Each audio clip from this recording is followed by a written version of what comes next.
Sean Bowles is his name. Michael Brown uncovered and exposed Mike Bickle with IHOP.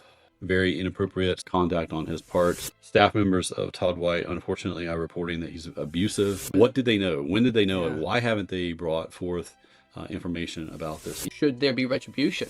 Isn't that the unforgivable sin? That we think that there is an unforgivable sin, that it's impossible for God to forgive the sin, and yet we also call God the God of the impossible. Many Christians are brutally aware that church is a business today. And as such, businesses need to protect their assets. I see what you did there. Good job.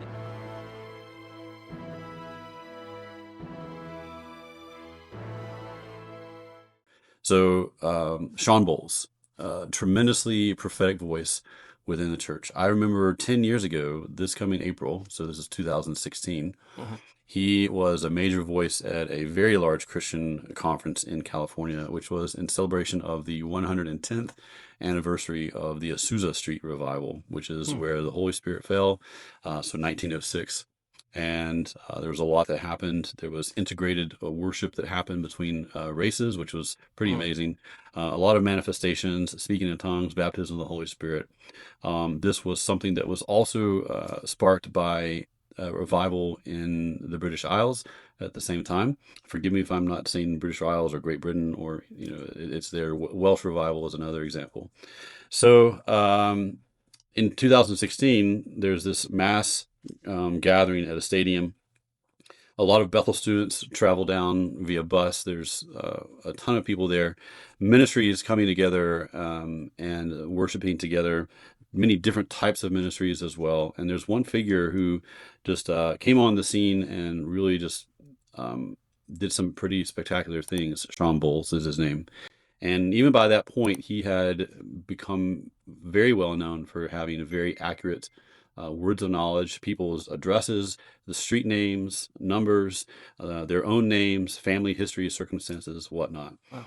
So that's one example. Michael Brown is another instance. He's a much older person involved in ministry, much longer. He has a PhD and is coming from a Jewish background and was involved in the revival in Brownsville. The Brownsville Revival School of Supernatural Ministry, and then later on the Fire School in North Carolina. He also has been uncovered and exposed to have done some very inappropriate things relating to female staff members inappropriately.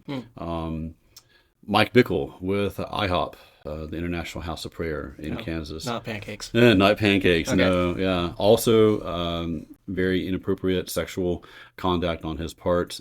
He is a huge ministry leader with IHOP. Their vision was to have 24-hour prayer and worship, and they would televise that. Yeah. It went on for a very long time. My church did that. Right, yeah. Mike Bickle, Michael Brown, Sean Bowles. Who else was one of the persons that we were going to discuss? Todd White. Also relatively new in the scene, has a powerful lifestyle ministry where he's healing people, and he says that he no longer struggles with sin. He doesn't lie. He does these powerful conferences with another person by the name of Dan Moeller, Pennsylvania-based ministry, Power and Love conferences. Staff members of Todd White, unfortunately, are reporting that he's abusive verbally and emotionally, rages of fits of rage, and just inappropriate behavior for someone who's wanting to promote lifestyle Christianity.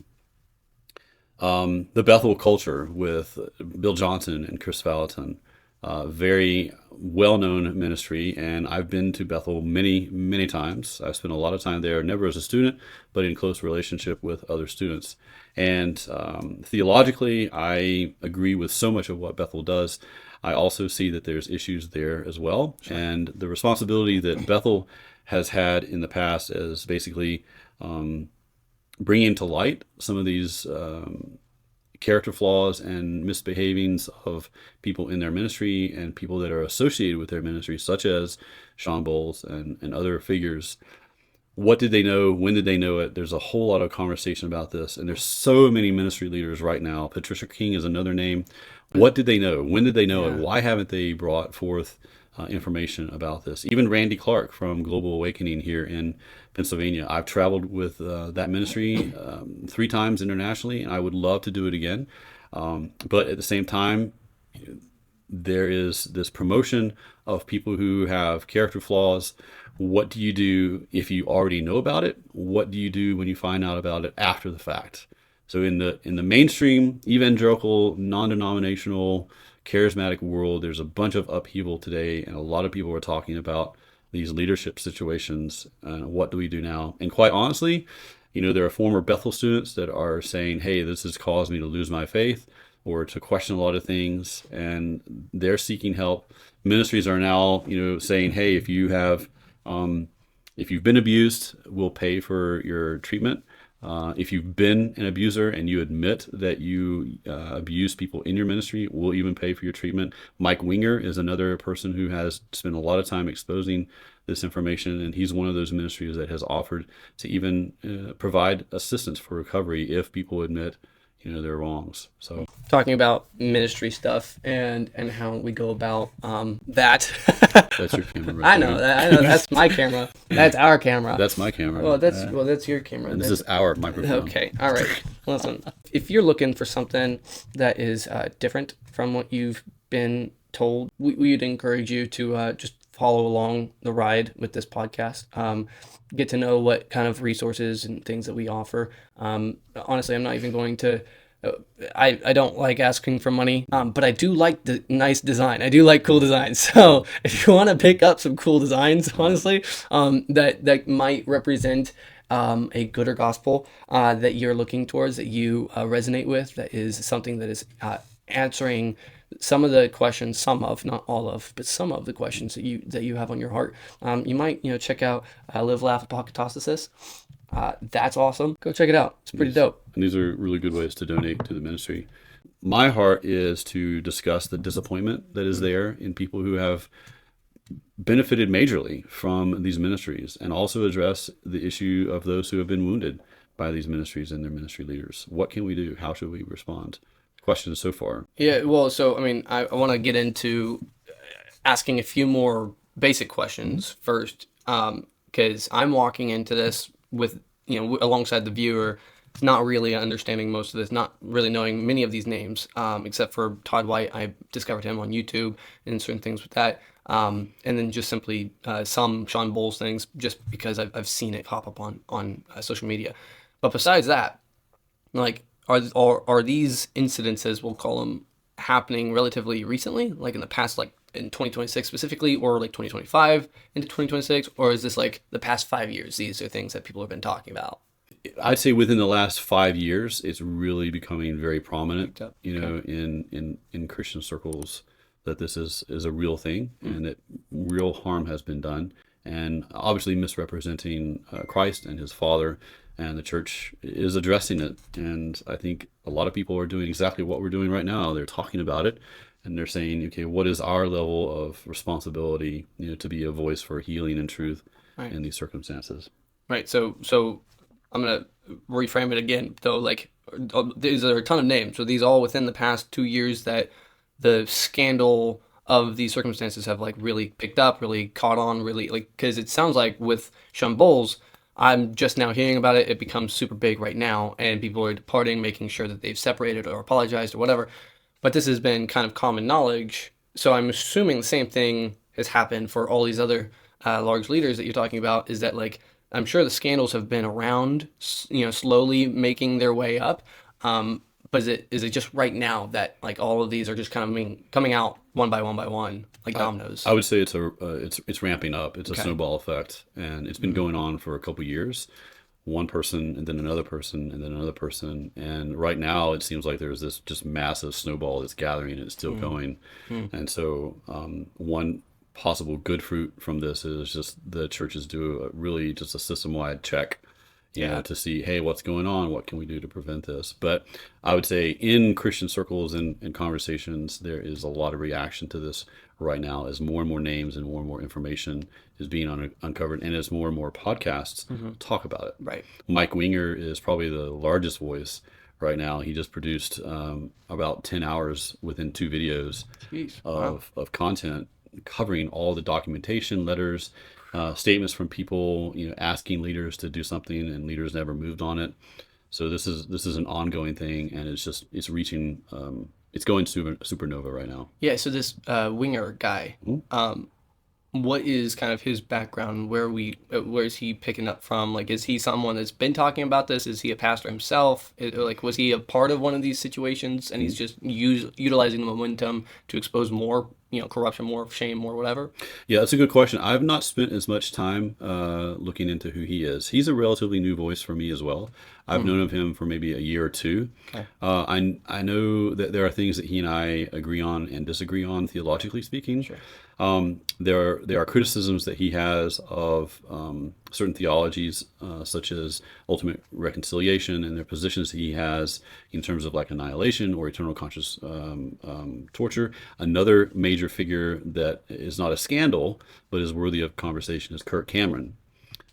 Sure. Yeah, Yeah. yeah, he's only 2 years older than I am. Yeah. So, and I grew up, seeing him, on TV in a famous TV show, and he has a podcast where he has a conversation with his son, where they talk about dangerous ideas. Mhm.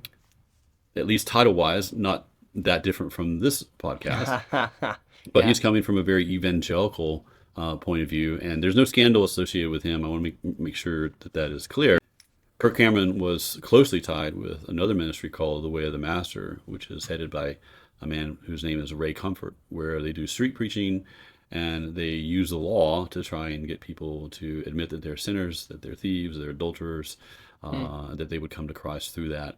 And Way of the Master ministry and Ray Comfort believe strongly in eternal conscious torture. Kirk Cameron, in his conversation with his son, has moved away from that position to annihilationism. When he announced that, it was just about a month ago, Right. Yeah. he got a lot of pushback from Mhm. the evangelical Christian world. People separated themselves from him, created distance. Like, we Yeah, worked with him a couple of times, but we're yeah, not associated with him. Like, yeah, he's not the same thing as us. And it's like, yeah, yeah. wow, that's quite the Yeah, and disownership right you there. get pushed back and you get called. Us I versus mean, them. you go from believing in the afterlife condition of eternal conscious torture to annihilationism, which is just you're sent into oblivion, and Right. God honors your free will when He does that. Um, that you do that, you make that shift, and Kirk Cameron got a lot of pushback. He was called heretic. He was called false teacher, Yeah. just for making that subtle shift. Now, some Right. people might say, "Well, Jeremy, that's not such a subtle shift." Okay, well, whatever. But the change was made, and the flack came. Yeah. All right. So there's upheaval that's happening in the contemporary Christian American Western world right now. Sure. What do we do? How do we respond to these leaders that we may not agree with theologically anymore, or we may have a situation where a leader actually should not be in ministry because they're toxic and they've caused trauma and abuse. Right. Yeah. So that's sort of the situation that we're walking into right now. As someone outside looking in, there's the two main questions that you've brought up that are popping up in my mind. Specifically, what do we do with leaders in such form? But also, hey, like, this could throw up, this is, I'm sure, throwing up big red flags for, well, what do I believe in now? Now I'm, up a creek without a paddle, paddle being whatever pastor said. And I now no longer have the direction, the leadership that I thought I could rely on. For instance, I grew up, I remember, I think it was maybe 16 when I found Todd White on YouTube, and I loved it. I absolutely loved it. I was like, wow. It was similar to me as The Chosen. Mhm. The Chosen shows you basically on screen the life of Jesus. And it shows you not just through words, but it gives you an image to latch onto. It gives you music and words, or voices to latch onto. And it helps to more personify what was going on and what was that life actually like. And before The Chosen came up for me, I latched on quite heavily for a few years onto Todd White, onto, hey, this guy is out there healing people. And I feel like that's important. Yeah, I've never seen it done to the extent that he's doing it. And I want something like that. I want to be able to do that. And I latched onto his story. His story was inspiring because he was, going through really, really low lows, which are, relatable. And then he does this thing that unlocks this mystery of this gift of healing. And now he's going out and he's living very, very much what I would say like Christ. And he'd go into Walmart, I remember, and he'd, go up and be like, "Hey, do you have a pain here?" And they'd be like, "Yeah, what are you talking about?" He's like, "May I pray over you?" And that pain is completely gone. It's been there for 15 years. It's like, whoa, that's awesome. So bringing it back to this viewer perspective, okay, what do I do? What should be done to those leaders? Like, should there be retribution for those leaders? Should there be correction? Should there be healing? Should there be what does it look like? What are the consequences, the penalties for going against what you say? Or what is maybe a more healing aspect for what they're going through? On this other side, it's like, okay, well, I have been following this guy for so long, and I came to Christ through him, and I practically live my faith vicariously through what he tells me. So there's these two big questions to be answered. I'll let you run with whichever question you think, and maybe I'll throw in some questions or some other thoughts as you go. This is a complicated situation. And if you just tallied up the hours of time, the amount of time that people are speaking about this through podcasts, it's a lot. It is a deep and complex web of unknown, answers and searching and questions and hurts and wounds. It is really, really difficult. And in a lot of ways, I think people are reeling from having the source of their confidence and their definition of what's true revoked from them, ripped away from them. And that's hard. And then because it's so personal, what do you do with those who are leaders and who have fallen and they've misused your trust? They've lost your trust. It's been flushed down the toilet. And I've heard that expression used as well. My trust was flushed down the toilet. I've heard that before. I like I said, I don't know if I can offer any solid answer on this. You can't solve the world's problems, Jeremy? You can't solve those world problems. Yeah. Some of the things that I've had to deal with, because I'm interested in ministry and I'm interested in mentoring, and there are videos that I have that have been produced that include these major names that we've already mentioned thus far. I would love to show them, and it would expose people who have not seen it to the potential that is there within Christianity. And I'm thinking right now specifically of the Darren Wilson films. If you know what those are, you can be reminded of that. You don't necessarily need to look them up right now. And so these Darren Wilson films there's several of them put forth starting in, I think, 2008, maybe 2009. The very first one, they're just following around ministers that are performing miracles and doing supernatural things and people having supernatural experiences. And I want to say as well that I'm for the gifts of the Spirit in operation today, as are so many other people. Mike Winger is one of them. He's voiced that he believes that the gifts are for today.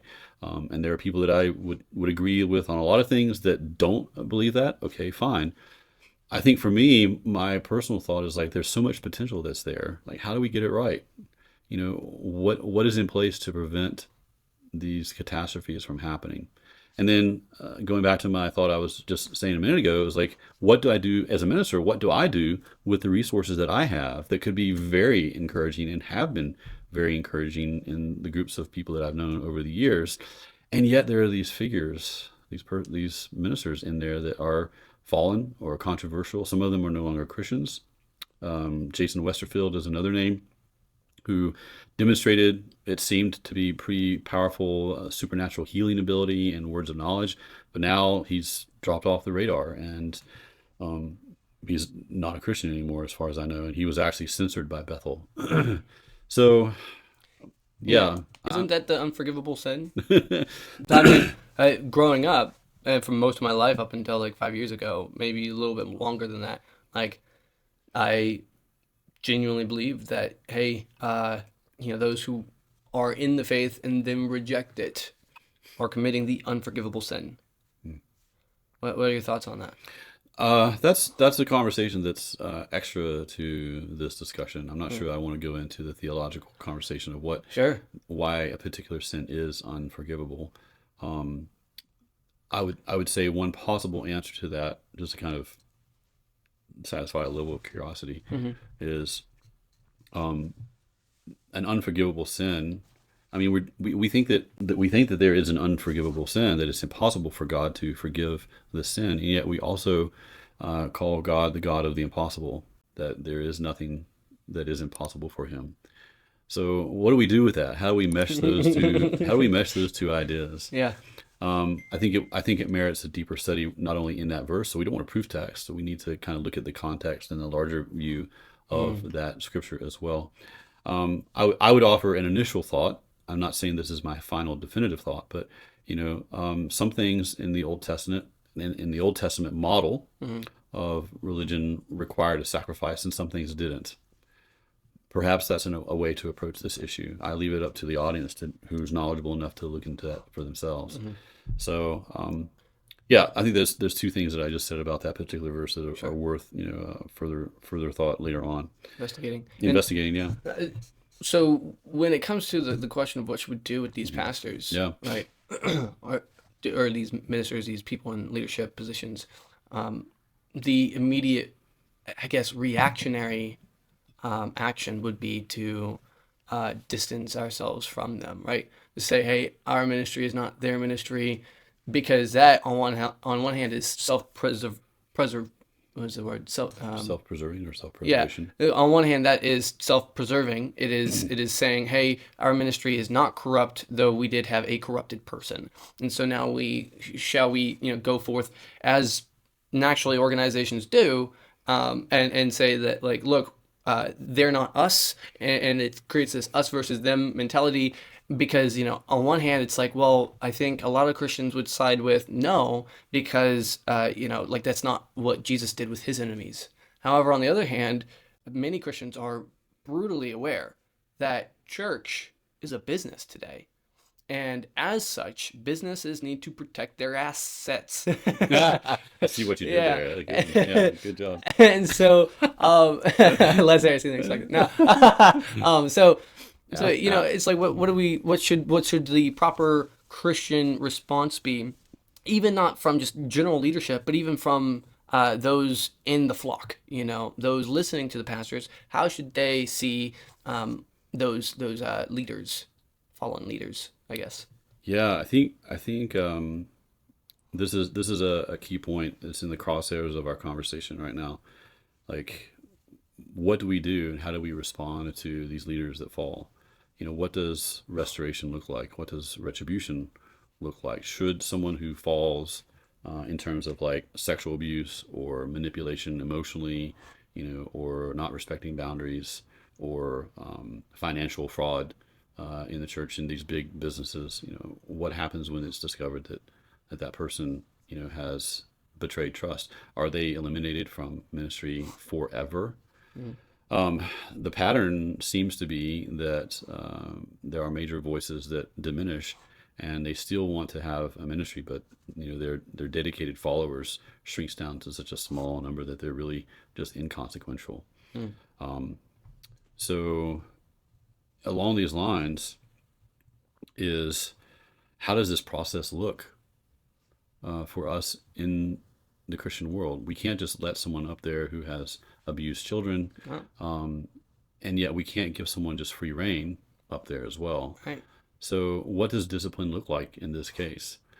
And one of the major factors in all of these instances where you have spiritual abuse, and many podcasts will refer to SA, not spiritual abuse, but abuse. They call it SA. One of the big issues is who controls the church. Yeah. Very cult-like behavior is isolating people, making them feel powerless, making them feel dependent upon the reliability, the resourcefulness, the wisdom of the leader, without ever having to think critically for themselves. There are faiths that will just kind of put a person there and say this is essentially God, and what he says goes, and to even question that is anathema. It's blasphemy. It is a spiritual peril on your own at your own risk. So what does control look like? How can we maintain safety but not be controlling as a church? Yeah. And how can a pastor, how can a minister be influential and helpful Right. to people who sometimes don't want to be controlled for very toxic reasons themselves. They've been through trauma, so patience is required. Mm-hmm. There's this dynamic, and again, I'm not going to offer a solid answer, for this time. It's just, hey, let's look and discuss just some of the issues that people are experiencing. One of the effects of some of these ministries, I'm thinking Mike Bickle and Michael Brown and other people, is and Todd White even, is that you become very isolated, and some ministers will in these cases will tell you, well, your family is toxic. Ben Armstrong is another one of those persons who is associated with another ministry who did just that basically isolated his victims from their family. And that's a very cult-like, it is not just cult-like, it is cult expression of group dynamics, unfortunately. It is a very difficult, a very mired process of what happens. And how do we do this? I will say this, and I'll let you ask another question. One of the major issues, and you brought it up, is that church Christianity is a business. And I was having a conversation about this just today. Now that we have formed a ministry called Icons Regospeled, it is a legal entity. It's not just you and me sitting here talking about stuff. It's not just a get together of believers, on a regular basis in the month. It is actually a legal organization, and I'm new to this as far as like forming and being ahead of this. I recognize even in these early stages, less than a year of legal existence as an entity, I don't want to prioritize. I don't want to prioritize the ministry over people. Right. The ministry is here to serve the people, Right. and yet something has to sustain the ministry, Right. and that's people. Yeah. Yeah, it might have been Francois Dutoit. I'm not sure, but the quote was, "Religion needs repeat customers." Yeah. Yeah. So the ministry organization, a legal entity, is there to serve the people, and yet it requires the people to be effective. Yeah. So how do you balance these two? Someone who's much more experienced as a leader in ministry could probably answer that easier than I. But I'm also a product of going to church for 50 years. Yeah. So Well, and there's the one of the largest mentors in my life. He used to teach this lesson, this course called Kingdom Entrepreneurship, and one of the biggest things that he would say in that class, one of the things he would hammer on over and over and over again, that he's like, if you walk out of this basically with anything, this is what you should grab onto, or at least that's how I took it, was there's no mission without margin. So he talked about starting LLCs, starting companies that bless people, that are human-centric, that are Christ-centered, that are, taking Christ and blessing people through it. The thing that a lot of Christians fall into, the trap that a lot of Christians fall into, is either prioritizing so much so much of the blessing capacity that they literally go into a spiral with their business. Their business can't survive, and therefore the nonprofit dies, right? Because they're trying to be so self-giving that they actually cannot sustain it for very long. And or they fall into the opposite category, which is they forget the people side of this. They forget the Christ side of this. They see themselves as bringing Christ through bringing in larger and larger amounts of donation, larger and larger amounts of people. And so the numbers growing means that the mission is better and better. Well, just because the numbers are growing doesn't mean that people are healing, right?